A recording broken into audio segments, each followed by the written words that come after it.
Moving on from that is looking at the principle of load to unload or deceleration and why that's important. So if I was to ask what is the most important function of a muscle in the body, or would anyone hazard a guess as to what that might be? Movement. So if I elaborate on that, shortening to produce a movement, pulling two bones together, that's a pretty common one. Yeah. We would argue that it's the opposite of that. That it is actually to slow down, it is to lengthen in a controlled manner, to decelerate, to slow down, and to control movement. Because it's when we lose the ability to decelerate a movement where most injuries occur, most problems occur. So if we take another analogy, your body kind of has this bungee cord system. When I was in New Zealand many moons ago, I went bungee jumping. They tied a towel around my legs, a couple of rather thin Velcro straps, and then said 1, 2, 3, jump. Well, 5, jump, but yes, jumped off. Fortunately, that bungee cord system was working well, and it slowed me as I was heading towards the ground. It reached its end point, its end stretch, and then it pulled me back to safety. Your body, muscles, connective tissue, ligaments, tendons, all that, they all work the same way.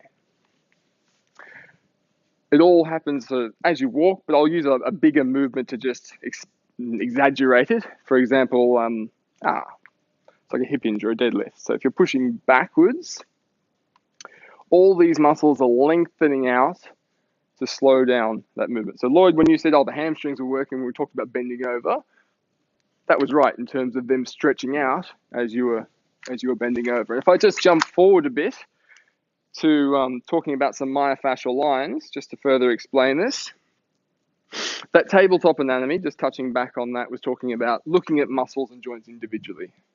This is this, this is this. Myofascial lines are talking about it being a continuous line of muscles that all are just pieces of a larger puzzle. So the posterior line, if I go this way, starts at the toes here, just behind the big toe. It includes the calf muscles, the hamstrings, up into the hips, your thoracolumbar fascia, the erector spinae muscles, all the way up the neck, and actually comes right over the top of your head and finishes at your eyebrows here. So this band could simulate that. All these muscles are connected. So then if you were to do that bending movement, can you see how that's now stretching out as I bend over during that movement? Just like this rubber band, as they stretch out, they load up and store with kinetic energy so that when I then go to stand up, they contract and spring me forward. So that's how they work in a similar way to this bungee cord. They stretch and then they pull me back. If I was to have, for example, some tight calves and some tight hips, and maybe I've done that wrong, but anyway, and a tight neck. Oh, didn't break, good. I'm alive. You see how then that's harder for me to get down to that position. There's a lot more tension there. It doesn't move quite as freely. And so if I can only go so far with that amount of movement, my body then has to steal that movement from somewhere else. So typically with this sort of bending pattern, that's as far as I can get because I'm feeling the tension, then most commonly people will steal the rest of the movement from their back. Now all of a sudden this is the area that's stretching out, and just like a rubber band, if something stretches, it's only got one thing it can do after that: contract and work. So your back muscles stretch and work and stretch and work and stretch and work and stretch and work. And then they break down. Yeah.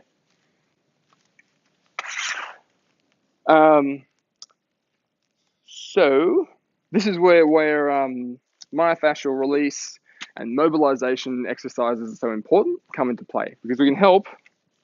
They're much more effective at untying these knots than I am. They can help untie or at least loosen these knots, returning them more to their original state, so therefore you can stretch out more, you can move more, you can store that kinetic energy better, you can unload it, and you're not putting stress in places of the body where it shouldn't be. Okay, does that all make sense thus far? Just touching back on that tabletop and then just touching on those machines again. If we're always training, and we'll use that same example of leg extension and leg flexion, we're teaching these muscles to strengthen and to shorten constantly. That's just addressing one link in the chain, making that link tighter, and restricting how much it can stretch and how low, and that affects everything else in that chain. And using that deadlift example again, so many people when they're down here wanting to lift, as soon as they want to go and lift a weight or something, the first thing they do is lift their head. These muscles are very active and very strong. Every time that you're producing a movement, they want to work, and they're part of that same chain. So you're restricted in other places, and you're holding the tension up here instead of being able to disperse it along that entire chain. Okay. All right, so let's get up again. No reason to stay sitting for too long. By the way, if anyone's thirsty, there's some water in the esky over there. Feel free to grab one. So we're just going to do an example of a good functional exercise. I might just spin this over to here. And we're going to use this stage area. So you can all come over, find a posse. I should be able to swing this around. I'm going to stand with one leg up on this platform and one leg on the ground. I should be able to move that, Velma.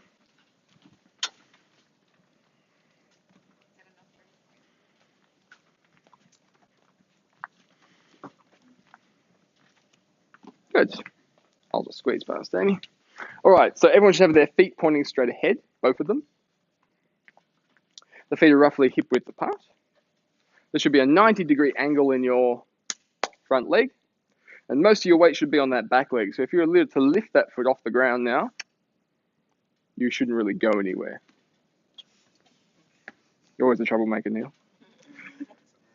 So from this position, you can put your foot back down. From there, you're then going to step backwards into a reverse lunge, and this can be as low as you feel comfortable too. We're going to step backwards into a reverse lunge, tucking the pelvis under as you do so, and you should feel a stretch through the front of that back leg. Then you can push through the heel of this front leg to place the leg back on the platform and tuck that pelvis under again. And repeat, stepping back, tucking under, stepping up, and tucking under. You can keep going for that. We'll do that for 45 seconds on this side, and then we'll do 45 seconds on the other. So you should feel that front of the hip and thigh stretching out. This is that area loading. Loading isn't just another word for stretching. So that myofascial line is stretching out through that front line. If you're feeling a bit unbalanced, don't go quite as low. Just do as much as you feel comfortable to. Most of your weight should be on the leg that's on the floor, on the wood. Whether you're in the reverse lunge position or the top position. You might start to feel that the butt of the leg that's on the floor is activating and working. It may only be when you're just up in that top right position, but you might also feel it in the bottom in that reverse step. 3, 2, and 1. Good. Let's swap to the other side. Could everyone feel that stretching in the front of the hip? Good. Could everyone feel their butt working? Good. Lovely. All right. Then we'll do the other side. 3, 2, and 1. Stepping back, tucking that pelvis under, stepping up, and tucking under. So as well as being a good exercise to build strength in your legs, this is a really functional exercise that involves your entire kinetic chain. It can help re-establish proper function through the foot and ankle complex, knees, hips, lower back, shoulders, neck, the whole lot.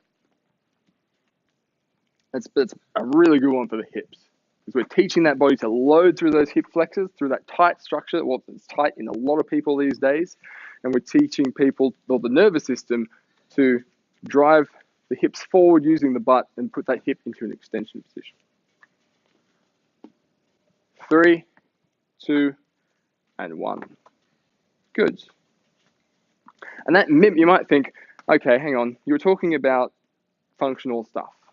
You know, this is perhaps not so good because as soon as I leave the gym, I'm going to walk outside and do synergistic movements where the muscles are supposed to work together. But how often am I actually doing this? that really all that functional? It actually mimics what you do when you're walking. It's a much smaller movement, but every time you step forward, you should be loading and stretching through the front of the hip here. That rubber band through the front is going to stretch. Like I said, the body doesn't do movement. It wants to be as efficient as possible and use as little energy as possible. So you're stepping forward, it's going to stretch through the front of the hip.